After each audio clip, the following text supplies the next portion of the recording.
that point was like, I don't care about CA. I care about being healthy. I got to a really, really dark place. It was very scary for me. It was very scary for me to be alone. When it comes to mental health, there's not a lot of education about it. So it's very important to research the culture of the firm. Learn how to manage yourself, your schedule, prioritize, set boundaries. I was failing that CTA dismally.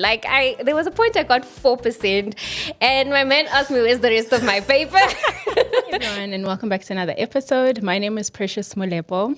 If you are watching this from YouTube, make sure to give us a follow. If you're tuned in via Spotify, give us a follow there as well. This conversation is a very important conversation. It's also a very topical one, as we'll be speaking about mental health in the workplace. If you are an accounting or finance professional, whether in or out of articles, then I'm pretty sure you're aware of the intense work pressures that come with being in the industry. This is usually caused by tight deadlines, work pressure, and heavy workload.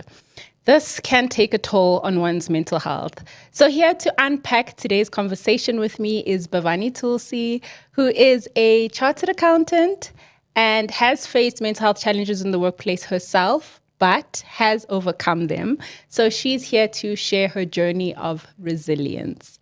Hi, Bavani. Hi, thank you for having me. Thank you so much for joining me.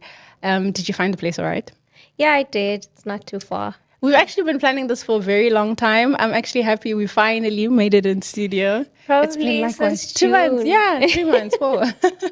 Yeah. Thank you quite so a much. time. Thank you so much for coming. Thank you. So we go way back. We met in university. Yeah, like the end. Towards the Yeah. end, yes. I remember vividly, actually. We were waiting for final exams. And remember that break between the integrated sessions? I think Yeah, that's when yeah. we actually met and started hanging out. But it was the second last exam. It wasn't actually the final one that we met. Yeah, I remember think that it as was well.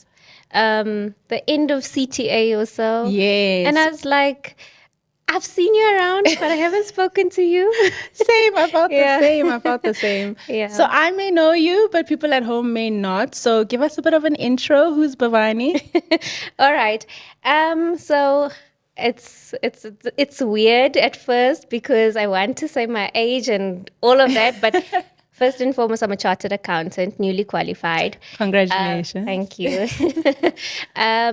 Yeah, I did my. I'm from Joburg, born and raised to I want to say a small family. I'm the firstborn. I have a younger brother, so I'm basically the deputy parent. Yeah, we are middle class family. We moved around a lot, so I moved schools a lot. What area are you from? So I'm from the south of Johannesburg. We moved around a lot in the south. Yeah. Yeah. What university did you go to? I went to the University of Johannesburg very proudly. It was my first choice of university. Yeah, I did my undergrad there, so I did my BCom accounting there. I also did BCTA and CTA at UJ. Okay. So you actually didn't apply to any other university? I did apply at Wits, but I think it was difficult for me to get into university firstly because me and Maths were not friends. I can relate, actually. Yeah, I actually didn't meet the requirements at any other university for to study accounting. When it came to Maths, I literally got like 49%, which at other universities you need like 60% or so, and I think UJ was the only university at the time that took like a 50%. So yeah, I sent my paper for remark and all of those things. Finally got the 1% and then got into UJ. That's amazing. But I'm happy that I did because Yeah. I think you can also attest to the quality of education that we got there. 100%. Yeah, it really prepared me and set me up for my board exams really well. No, I can definitely relate. And did you apply for any other thing, or was accounting always your first choice? So it's a bit of a difficult one for me to say because I never really had the dream of going to study. It was never really something that was a norm in our family. In my extended family, there was 1 or 2 people who went to university, but the idea was that because funding was a big issue for us, so in my mind I was like, okay, I'm going to do really well at school, If I get a bursary, we'll see. But going to university wasn't really a norm for us. So I was like, okay, I'll get a good job. And then from there, I'll work my way up in the company. And then I'll see if I can study. But I really enjoyed accounting in school. It was something that I really did very well at. And I was like, this accounting thing is nice, man. I think you can relate. Sometimes you just Actually, enjoy I something. can't. Oh, really? Not from a high school level. The high school accounting I didn't enjoy. I actually dropped it. Oh. And then came back to it in university. Oh, But, wow. yeah, At that's a story least for you could. another day. Yeah. Well, yeah, you are almost chartered accountant. Yeah, definitely. Yeah, I did then take a liking to accounting, and I was like, okay, let me try for accounting at universities. When I applied for bursaries as well, I was like, we'll see. But in my mind, I was like, no, I'm just going to go and work and I'll see from there. So you got a bursary to study? So what had happened was I did well in matric, but the funding was an issue for us. So I did apply for bursaries and stuff, but like I said, my maths was not up to standard. And, like for bursaries, you needed like an 80% or so. So I didn't get any bursary. And at the end of matric, I was like, okay, that's fine. I'm going to go. I did a learnership for a year in the finance sector. So I did a learnership in wealth management and long-term insurance. And I worked for a long-term insurance firm for about a year. Within that year, I got news that the government was funding the top 3 achieving students of the government paying schools. And I was one of them. So I was like, amazing. Okay, but now I'm like at work, What do I do? Do I just leave and go and study? I then spoke to them and they agreed to allow me to go and study the next year and they'd pay for my studies. So yeah, that's where the university journey began. And then applying for that bursary, sorry to sit on No this topic problem. for so long. Applying for that bursary, was this NSFAS or? No, so I was funded by Gauteng City Region Academy. Oh, okay. It wasn't an application. It was, I don't know if they still do it, but at the time they were funding the top 3 matriculants of each government school. Oh, that's amazing. So you ranked top 3? Yeah. So I remember, like I mentioned vividly, we were waiting for our exams when I met you. And I remember you asked me, oh, what firm are you thinking of going to? And, we were talking about that and bonding over which firm are we going to? Why aren't we going to that firm? Why aren't we going to the other firm? And our focus was on the money. To be honest. Right? So we're like, this firm pays really well. This is the lowest paying firm, etc. A lot of students are in that position and they're focusing on the money. They're not doing other research on like the work culture of a firm, for example. What do you think other students should look into, or not even students, anybody that's looking to switch a company? What research do you think should take place? Very, very, very important that you do thorough research. I think in our case, actually, we did CTA during the pandemic. We were at home most of the time. So we didn't really have the luxury of attending those career fairs that the university normally has. I think they have it every quarter. And for me as well, I had done BCTA and BCom. So you're not really the target market at these career fairs when you do attend and stuff. They normally want the CTA people because they want people to sign with them and stuff. So it was very difficult to also know the type of questions to ask recruiters and what you're looking for in a firm. And like you say, we were just like, okay, we're going to start articles. How much are we going to be earning? Can we buy cars? Can we buy? Yeah. Can we pay rent? Yeah. I think it's very important to research the culture of the firm, research their values, not just because you're going to the interview and you want to talk about their values and you'll say how you'll fit into the organization, but really look at their values and see if it resonates with you. And I mean, there are a lot of firms you can do your articles with that aren't Big Four or audit. Really find something that resonates with you. Also look at, do you want to be in a big firm? Do you want to be in a medium firm? What are the benefits of being in a really small firm? Are you going to get more exposure on those audits or performing the work that you would? So I think it's very important to research the culture as well. So something that I didn't do, which I think I should have done more of, was talking to people who did their articles there and are now qualified, and also people who are currently doing their articles, just to get a feel of what does your day look like, what's the typical work that you do. Yeah, basically like ask them, put the money thing aside, because you are going to earn money regardless. How much is a different story, and I think you need to just understand that you're doing your articles, you're not going to be earning the most now. That money comes afterwards, but try to see where you're going to get the best back for the effort you will give the firm and the 100%. quality of training you'll get from there. Something I did was research as well, in terms of I DM'd people. And I Okay. saw, okay, this person works at this firm. Let me drop them a DM. Let me find out, how's the work culture? Are you happy there, etc. So I did that for a few, because I did realize, I went with the first firm that accepted me.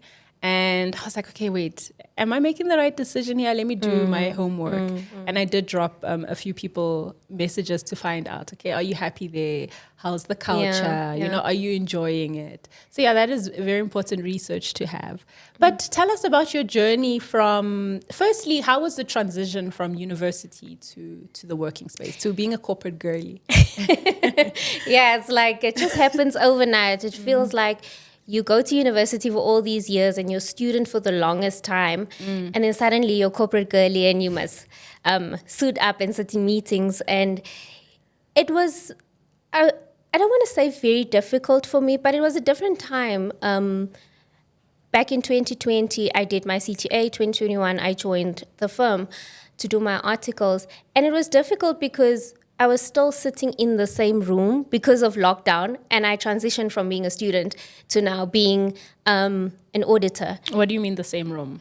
Like working from home? Yes, yes. Okay.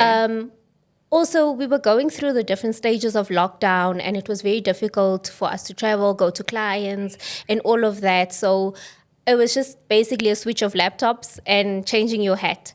That was a difficult thing for me.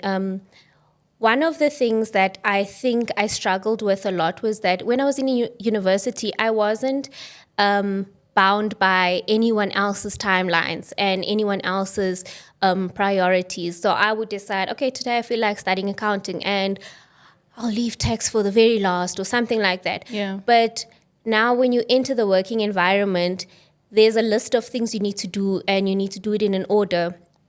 And you need to manage someone else's expectations of you. So I don't want to say it was very difficult, but it was some adjusting that needed to be done. And I guess we talk about it later, about where we actually go to the clients and all of those things. That was also something that I had to get used to.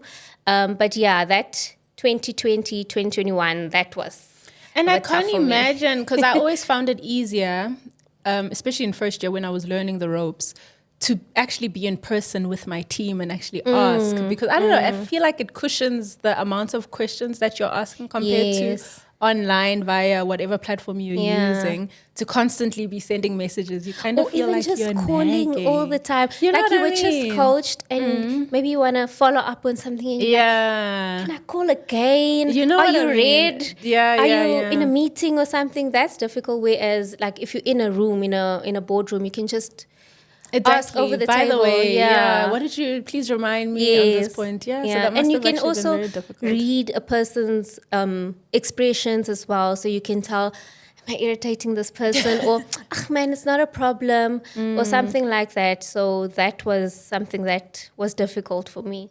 How was your journey from first year to where you are now? So when I was in my first year, the beginning of the first year, it was okay.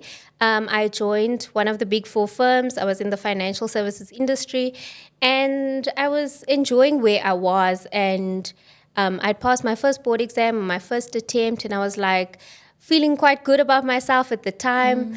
And I did about 2 audits, and towards the middle of the year or so, I think it became really high pressure for me. I was doing a listed client, so there was a lot of stress being put on by that audit.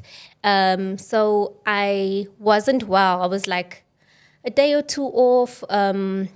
I'd gone to the doctor for different symptoms, such as like I was nauseous or I had stomach issues, headaches and stuff like that. But I didn't think it was something very serious, but I just thought, okay, perhaps my body is breaking down because I'm stressed. Yeah. When I was on that audit, because I was in and out so much, I then thought, okay, perhaps it's something else, and I needed to speak to someone, which I did. I went to therapy, and I was then diagnosed with severe anxiety, panic attacks, and depression. At the time, I then realized that, okay, I'm battling something bigger than just stomach issues. I then got to a point where I was in and out of work, but I was also trying to manage this anxiety, depression thing. Because one thing that when it comes to mental health, there's not a lot of education about it. So I didn't know that depression and anxiety go hand in hand. So I needed to learn that, okay, now you're anxious, now you're depressed, but you also have to do your work. So I wasn't delivering as much as I wanted to and the quality that I wanted to. And I had then spoken to my doctor about it, and I was like, listen, I'm really struggling. And he then put me off for about a month, which I then spoke to my managers about, and we were all in agreement that, okay, perhaps let me just take a month off and I'll be okay. Come back and I'll be fine. So I was off for about a month, and I was getting there, but I won't say I was like 100%, but I did feel like the day before going back to work, I was like, maybe I shouldn't go back. And I just ignored my voice in my head, and I was like, I'll be fine, man. I went back to work. It was around September time. I went back to work and things were okay-ish. But then, it's just started to get worse. And I think I was more aware now of what I was going through mentally. And it's not like, one thing about mental health, it's not like you deal with it and you put it away and it's gone forever. It's always going to be there, and you're going to need to learn how to manage it. With the tight deadlines, the hectic work pressure, the long hours, one thing that anxiety hates is not getting enough sleep. And I wasn't getting enough sleep. I was always trying to manage my admin, doing my SRs, doing my trainings, delivering at work with whatever I needed to do, and also managing myself. That was quite tough for me. So, And was it tough throughout the year, or was there points when there was a lot of pressure? I would say there were points when there was a lot of pressure at certain points, because like I said, I had done the first 2 audits and I was okay, and I was like getting used to it. But I think also to mention is that sometimes we choose, like we just spoke about, choosing a firm because of money, but you don't choose a firm because you're positioned there. So I think at the time... What do you mean positioned there?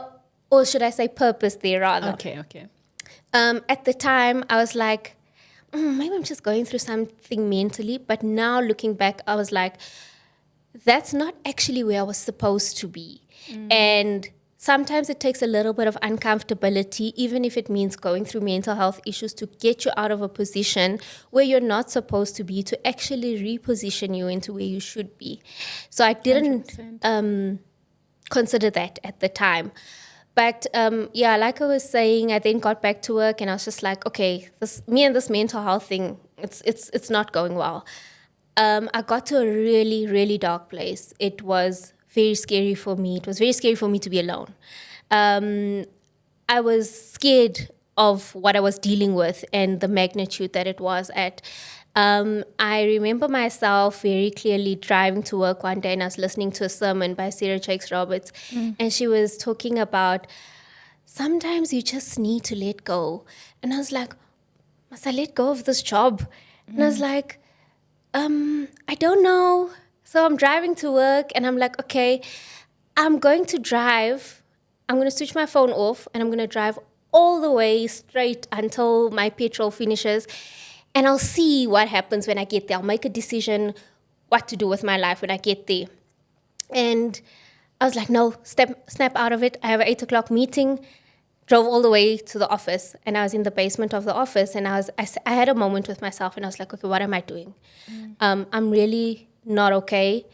I'm in a dark space. Is it because of my work? Is it because of the CA thing? I was never this ill. So what am I going to do about it? Because the power is in my hands. So I was like, okay, I'm going to leave the firm. So I was like, but I have an 8 o'clock meeting. So I grabbed my things and I went to the lift, and I was like, sometimes God protects you from things that you're not supposed to be in. And I felt like I wasn't able to press the button to get the lift open. And I was like, what's going on?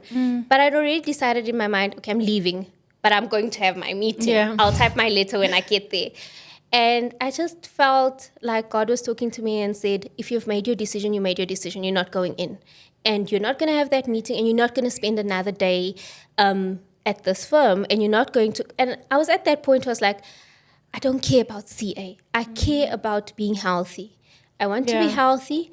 I want to be in an okay space. I have a family who loves me and depends on me for a lot of things. And I can't allow myself to be in this space. So it's like, you know what? Me and CA, we're done. I have an honors. I'll get a job somewhere that will pay me an okay amount. I was like, I'm not going to do this. I had a really bad panic attack at that moment when I was at the lift. So I ran back to my car, and I was like, I can still remember like gripping onto my steering wheel, and I was like so frustrated with myself. I was crying. I was having the worst panic attack ever. And I was like, why does this keep happening to me? And I was just gasping for air. I just remember gasping for air. There was a manager who pulled up behind me, and I was like, I'm either going to die in this car because I don't have air, or I'm going to ask for help. So I asked him, I got out and I was like, I can't breathe. Can you help me? Fortunately, he was a manager on the audit I was on. So next thing I knew, there was a manager in my car calming me down.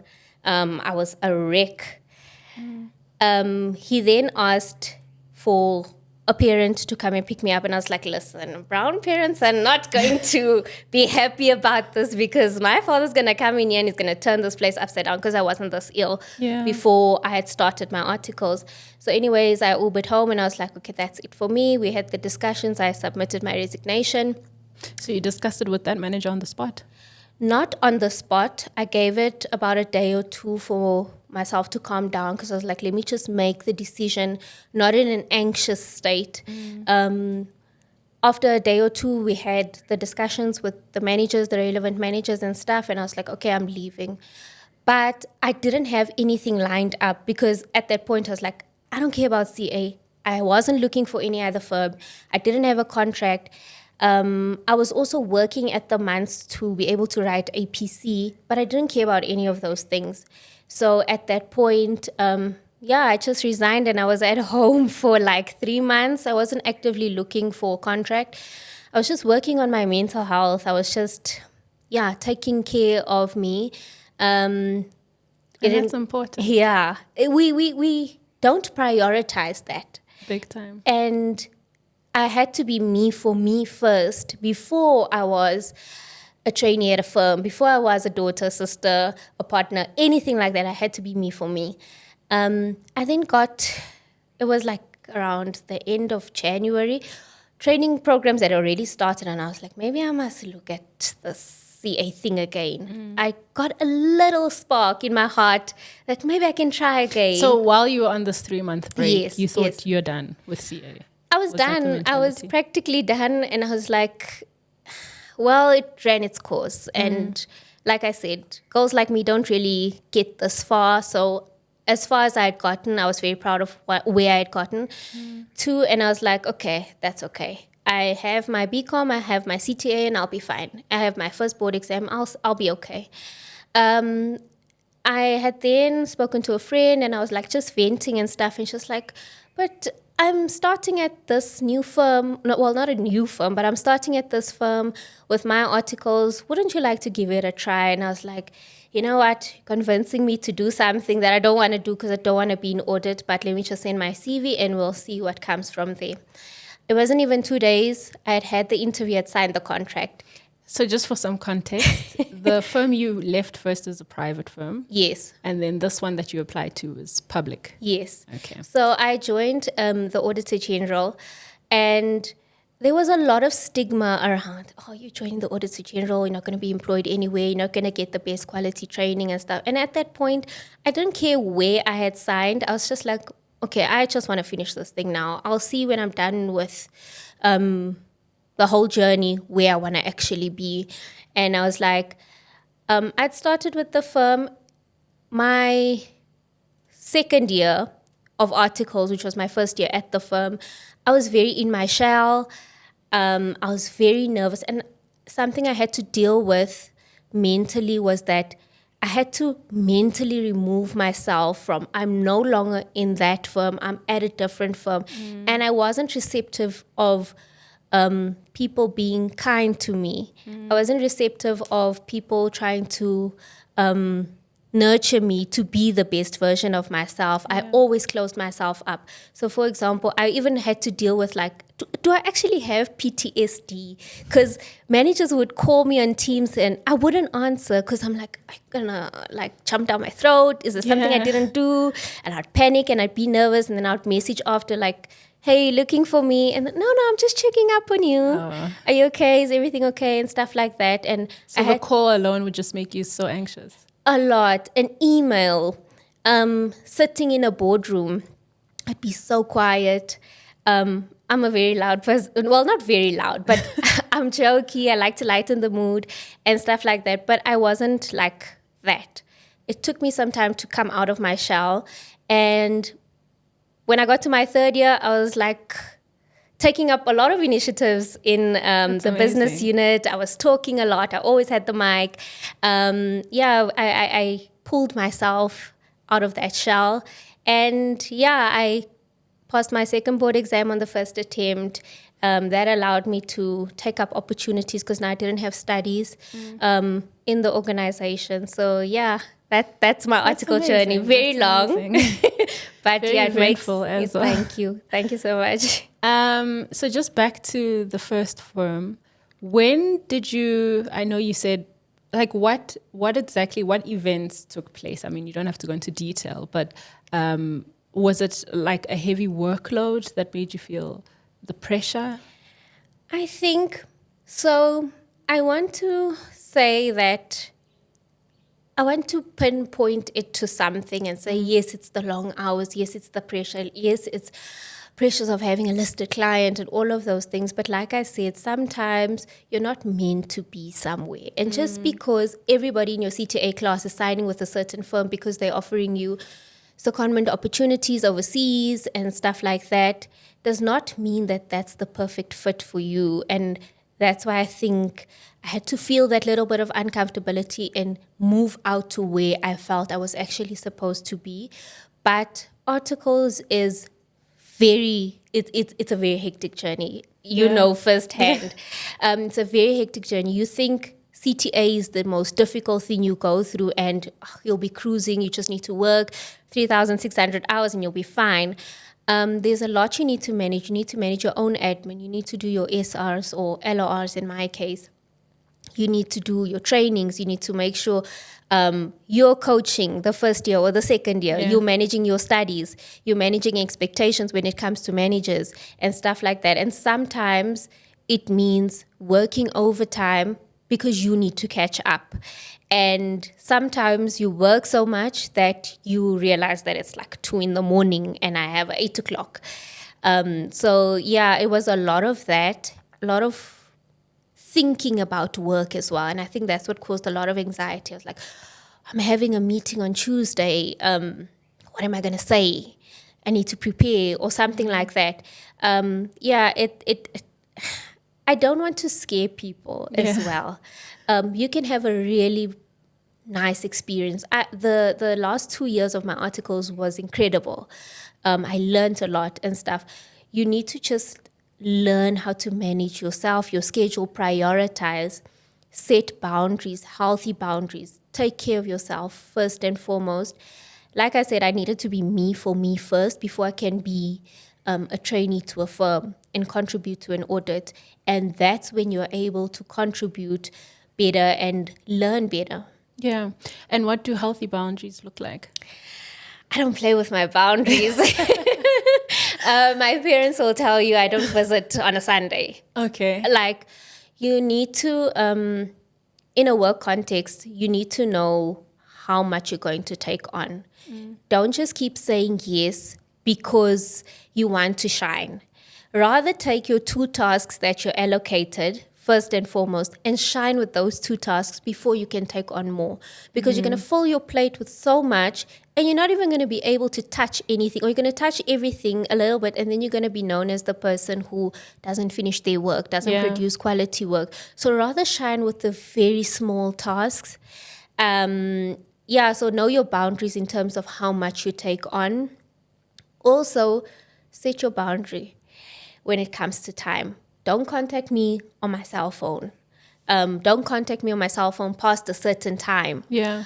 I'm only going to open my laptop, or if like, it's inevitable that you're going to work more than you should. Yeah. So sometimes be like, with me, I'm like, okay, I'll work an extra hour or 2 in the week. But on the weekends, don't expect me to open my laptop unless we're in the overtime season and I need to work overtime. Sundays are mine. There's a lot of self-care. There's a lot of things that I do to take care of myself mentally. And even if it means not going to Sunday family lunch, I have to make that sacrifice because it prepares me for the Monday. Healthy boundaries in that sense. Yeah. And how do you suggest someone, let's say, just started their articles, how would they communicate those boundaries in a way that doesn't seem or doesn't come across as disrespectful, like they don't want to work? Yeah, because it can be like that. Yeah. You're like, you just arrived. Exactly. I think you need to, don't get there and be like, listen, don't call me after 6. Yeah. But feel it out for the first audit or so and be like just note that, okay, I don't like that. Okay, I'm okay with that. That's okay. And then going forward, you don't have to be rude about it. And I think this is what the profession teaches you. Be professional and communicate in a professional way, to say, all right, I'll be able to deliver 1, 2, 3. However, I think it might take me some time to deliver on these things. And that would mean working all the way into the night. Would it be okay if I only do 1 and 2 and then close my laptop at around 6 or whatever time you decide and say, okay, from here on, I've got some things that I need to do or I need to take care of. I'll finish up on a certain date, but commit. If you're going to set a boundary, make sure that you find a way on how to deliver and commit. So my thing would be, I'd rather wake up earlier and put in a few hours there than to work really late into the night. So communicate professionally and just be firm in who you are and don't be pushed over and run over because of the culture of the audit or the firm or the industry. You just need to learn how to communicate. I love that. And a mistake I've made quite often was, okay, Precious, can you do this task and this task? And like you said, I want to shine. I'll be like, yeah, no, of course. But like that's before I actually sat with it and realized how long it's going to take. Yeah. And then I've already committed to a deadline that I wasn't aware of. So that's important. I think open communication helps as well. Yeah, setting definitely. That boundary. So how did you nurse yourself back to health after your experience? So were you prescribed medication? I was prescribed medication by my therapist as well as my GP. They had suggested taking medication to manage the depression, the anxiety, and those things. And there's absolutely nothing wrong with taking medication. But I'm a person that I don't want medication in my system. I'd rather do things the natural way. Even if I have a headache, I'll do something natural, drink some peppermint tea or something. I didn't want the medication because I also had done my research and I didn't really like the side effects of what the medication would do to me. So I was like, okay, I'm going to look for the natural, healthy way. It took some time for me because it's not like you can Google what is the natural way to deal with anxiety. Well, you can, but you need to find a formula that works for you. So one thing with me, it was exercise. I need to be walking. I walk a lot every morning. And I noticed that the times when I didn't walk was the times when I would feel anxious as well. So I'm like, every morning I need to wake up, I need to get out there, I need to be smelling the fresh air, watching the sunrise. Exercise is very, very important. The foods you eat, you can heal yourself with the foods you eat and what you take in. So I had Googled what foods anxiety likes or doesn't like. Anxiety hates coffee. Stop having 6 cups of coffee a day, That's a big thing in the industry. Stop having 6 cups and then ask yourself, why am I so anxious? Why am I so stressed? I've cut out things like caffeine. I've put in a good routine for myself, like a weekly routine. I don't like to fall out of my routine. So find a routine that works for you. Sleep early. That's something very important. By 8, 9 o'clock, it doesn't matter if I'm watching Korean drama, I will fall asleep. I think it's important to find what works for you. The thing about depression is that it doesn't go away. You need to deal with it. So recognize when you're about to go into a depression episode, what is causing this? And don't give it what it wants. So you need to learn what it wants. It likes an untidy environment. It likes you sleep deprived. It likes you crying because you feel like you want to cry all the time. Don't allow it to control you. Do the things that it doesn't want you to do. So for example, just 2 weeks ago, I was in a depression episode. I wanted to be in bed all day. I wanted to call in sick. My place was a mess. I was a mess. I wasn't taking care of myself. Didn't want to answer my phone and all of those things. And there was a day when I was like, listen, I'm waking up, putting on my work clothes, and I'm going to work. And that helped me to feel much better because doing the things you don't want to do will help you out of that place. So that was the natural way that I dealt with it. But honestly speaking, it was a lot of time with God. It was a lot of time with God because I didn't understand what was going on. And I needed to, I'm a very spiritual person, and I needed to understand from God what is happening, how do I deal with it, and how do I surrender to allow you to take over? And that's what I did the 3 months that I was sitting at home. Like my routine was wake up, shower, watch sermons, study the word of God, worship, and all of those things. And really learn what God is trying to teach me in this moment, and really just relying on Him and resting in Him. That was very important for me. Even now, whenever I go through, when I feel anxious or I feel depressed, that's where I run to.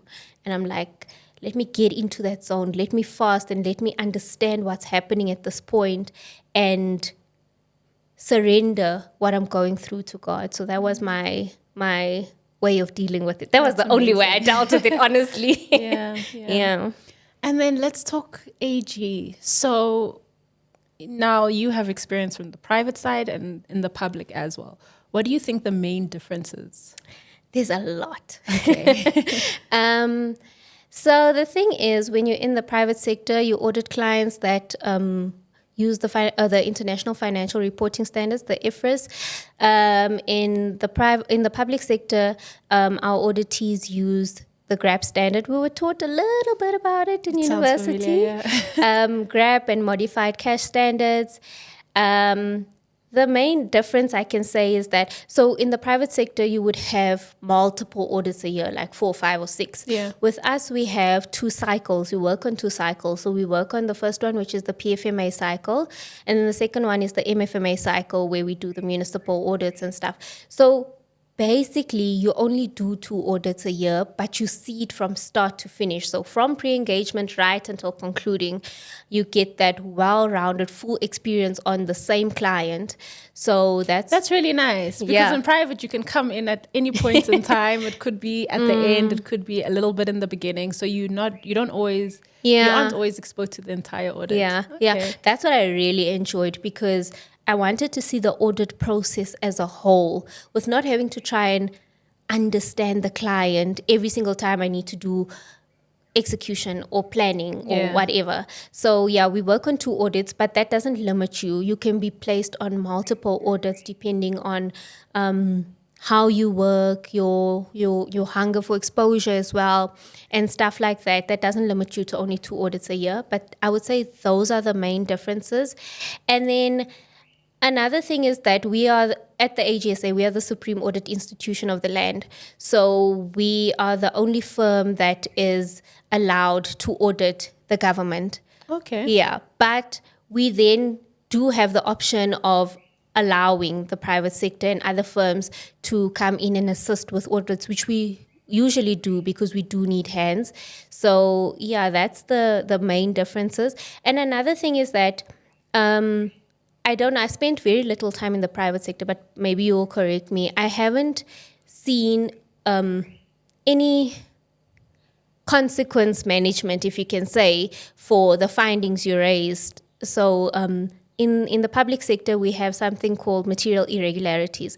So the Public Audit Act was amended to allow the AGSA powers to kind of enforce, because we come in year on year, we raise the same issues, we see your irregular expenditure, we see your fruitless and wasteful expenditure, but what are we doing about it? We see the harm to the public, but what are you doing about it? So now we have this tool called material irregularities, where we can raise these material irregularities, and it's actually like, okay, we want you to recover the funds now. So it's basically, we have ammunition to be able to do something about it to an extent where we can't do, where we've exhausted our options of how to better the situation. We can then refer that to investigating units like your SIU, your NPA, SAPS, and stuff like that. So that's what I really think. Sounds dangerous. Very dangerous. Why are you talking about dangerous? The thing about the public and private sector audit firms is that, remember, you're auditing the government, you're auditing tenders, you're auditing things that people don't want to come to light. Offered protection? We are. Depending on the situations, we are offered a lot of protection in terms of, in your team, we're always aware of our surroundings and what's happening and take those precautionary measures. But if need be, the firm does get involved. An example of something you audit, would it be like, let's say there's a tender to fix this road, so you would have to look at like the expenses that come out, etc. Is that what it looks like? We do 3 types of audits at the Auditor General. We audit your normal financial statements to ensure that it complies with the reporting standards. And then we audit compliance. So your compliance with laws and regulations, including the supply chain management regulations. So within that, you look at your quotations, the expenditure, you look at tenders as well. You audit tenders. So like there's a road tender and somebody needs to come and fix it. We audit the tender documents. So you would actually go to the person that was awarded the tender? No, we would look at the tender files. Oh, I see. We do, however, have different business units within our organization that assist when it comes to like tenders and stuff. Our performance auditors, our investigation auditors and stuff, who look at specifics when it comes to the contract that was awarded, the bids and stuff like that. But from a regulatory audit point of view, we look at, should the winning bidder have won? What made the losing bidder lose? Those type of things. And then we also audit your performance objectives. So, for example, if you're auditing a funding institution and they say we want to fund, our objective is to provide funding to 100 youth-owned businesses, and then they report on it. So then we audit what was reported to say, okay, did you actually achieve what you wanted to achieve? So that's kind of what we do. Yeah. Very interesting. It must be very rewarding as well, compared to private, where, okay, we know we're auditing the financial statements that will be used for pension funds and, important decisions. But in the public, there's direct Yeah, when you open the shower tap, you know what you're doing. Exactly. Yeah, it's very, very rewarding, and that's why I enjoy the public sector so much, because it's around you all the time. The road you travel on, when you open the shower, I know that my colleagues at Joburg is doing something there. So it's very rewarding in the sense that my cousin going to a public school, I know what's happening in the environment there. I know what our auditors are doing to ensure that they get the education they should be getting. My father has a driving school, so he works a lot with the Department of Transport, Roads and Transport. When he goes and he does his work, he's able to get his work done because of what we do. You can see it firsthand. Like, for example, the stormwater drains on the side of the road. I know that that's an asset. The stop sign, I know it's an asset and I know who it belongs to, type of thing. So that's it's very real life. I never thought of it that way at all. Yeah. I can imagine it can be easy to get emotionally invested in the job, and especially where corruption is involved. How do you handle that? Let's say you're working on something, you're managing that money, but corruption continues, for example. How does that impact? Do you take it personally? I would say I do get personally invested because I'm like, but we raised these findings. Why are you guys not listening or something like that? Especially like with the news, like the news makes sense to me now that I'm in the public sector. Yeah. And I'm like, but guys, I'm sure the auditors are on the ground and they're raising the findings and all of those things. You can get personally invested, but one thing you need to understand is that this is just your job. You are here to make a difference and you can only do what you are enabled to do. Yeah. You can't change every single thing, but you can contribute to a change. So don't take it personal when they're not listening to you. Don't take it personal when the finding hasn't been resolved and stuff like that. You are doing what you can from your side, and you can't control corruption. You can raise those findings and you can raise material irregularities, but you can't control what another individual does. You can in do the your government. part only. Yeah, 100%. Did you always have that approach, or did it take some time to get to that place? I always had that approach, actually. Okay. Hey, I was like, I can only do me. You can do you.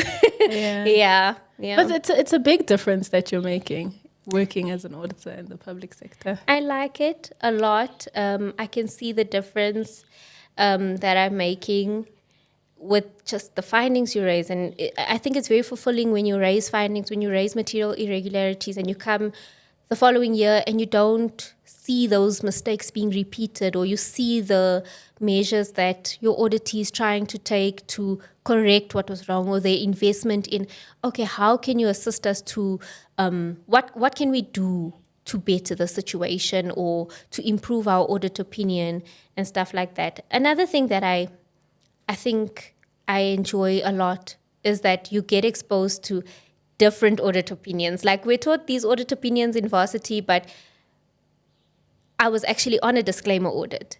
Okay. I'm currently on an audit that was qualified in the prior year, and you get exposed to things like it's not just issuing your audit opinion in the prior year, and this year you come and you do your work as normal. You need to resolve those issues. You need to resolve the prior year qualifications. You need to audit the opening balances to be able to audit for the current year and how that affects the current year audit and stuff like that. So, yeah. Okay, a lot of exposure. Yeah. And we actually didn't touch on the penalty. So as in a psycho contract, you have a 6-month penalty, right? Mm-hmm. From switching firms. Maybe speak on that a bit. All right. So, like I said, when I had left the firm, I didn't care about anything. So it's like, I don't even care about the penalty because I'm not planning to do articles, and that's that. But it hit me when I joined the new firm, and I was like, okay, I'm going to do articles for 2.5 years, and I'd already done a year.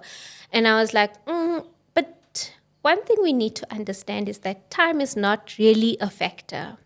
And I saw that with the BCTA year that I had done, and I was like, it's a whole year and I'm doing a bridging course.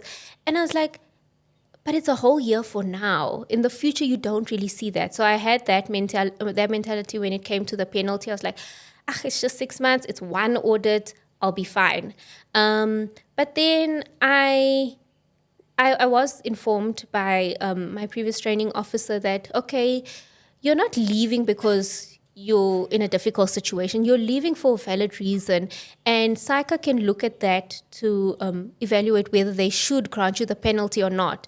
So you can apply to SAICA to get the penalty waived. So that was also at the back of my mind. And then I had gotten to a point where I was like, okay, let me try. I was getting to the end of my contract. And I was like, let me try and see, because my competencies are well on track. I'm able to sign off at the end of the year. Let me see if I can get the penalty waived. So I did apply to SAICA. I did some research first, then applied to SAICA to get the penalty waived, which entailed writing a motivational letter as to why I want the penalty waived. What I did in that letter, I was very vulnerable. I was like, listen, the person that's going to read this letter, if you cry, you cry. It's not my business. I was very vulnerable. Told him everything that had happened, why I'd left the firm, what was going on, where I'm at now, how I've grown, how I've flourished, and how much of a better trainee I am now. And then I had also provided them with support. I provided them with my doctor's notes. I had gotten my psychologist involved to provide a report to SAICA to say, listen, I've seen so-and-so person on these dates. This was the diagnosis, and I agree that at the point she needed to just take a break and stuff like that. It took some time for SAICA to respond. I just sent my things and I was like, if it comes, it comes. If it doesn't, it's okay.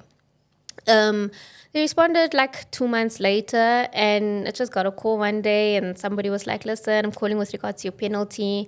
I'm going to waive it and stuff like that. And I was amazing. Like, so I can be a CA now, like as in now. Yeah.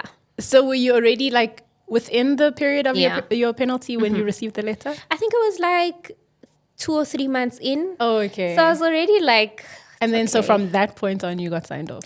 Yeah, I went through sign-off, which was... it was a bit challenging because I was on now the CA 2025 program, and I was the first one in my office to sign off on this new competency framework. So there was a lot that went into that. It took about 2 weeks or so. And then, it signed off, and then the 4 letters came. And that's amazing. It ended in CASA. I guess we need to change it and say it starts with CASA. Because it's a whole nother world after that. Yeah. So what are you doing now? I'm currently an audit assistant manager at the Auditor General. Congratulations. Thank you. If you had asked me when I started articles if I would stay in audit, I'd be like, listen, I'm going to run. That's how I feel currently. I'm going to run. So I'm also shocked that I find myself in this position, but I think it just speaks to everything that we just discussed, like being in the public sector and the work that we do and it being so fulfilling. I then applied to stay on as an audit assistant manager. I enjoy it. I do enjoy it. I see the difference between articles and post articles now. Do you have a lot more freedom? I don't think so. I think I have less freedom now. I think I have less freedom now. I think, so you, as a trainee, you're in charge of yourself and you know what you need to deliver. You deliver it and the audit gets wrapped up. And now, being a manager, you need to manage a lot of people in your team. You need to ensure that everybody's pulling their weight.